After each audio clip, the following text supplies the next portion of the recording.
Mastering modal verb combinations in English.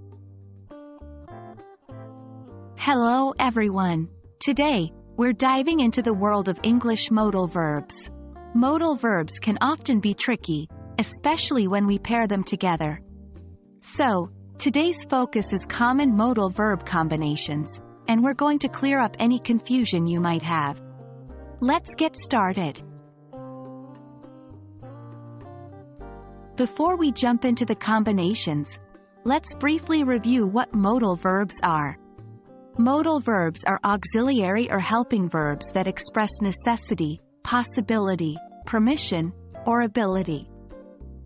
Some common examples are can, could, may, might, shall, should, will, would, must, and ought to.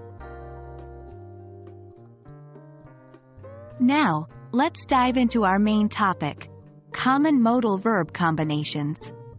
We will look at examples of these combinations and their meanings. Can be able to. We often use can and be able to interchangeably to express ability. For example, I can swim and I am able to swim essentially mean the same. Might have been expresses a possibility in the past that didn't happen. For example, I might have been a doctor, but I chose to be a teacher. Should have been expresses something that was expected or supposed to happen in the past, but didn't. For instance, you should have been here by 10 a.m., but you arrived late.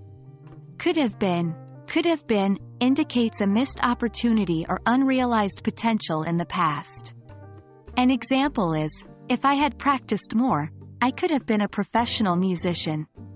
Must have been is used when we are quite certain about something that happened in the past. For example, he must have been tired. He went to bed early.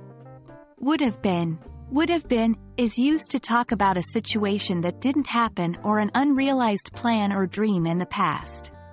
For instance, if it hadn't rained, it would have been a perfect day for a picnic.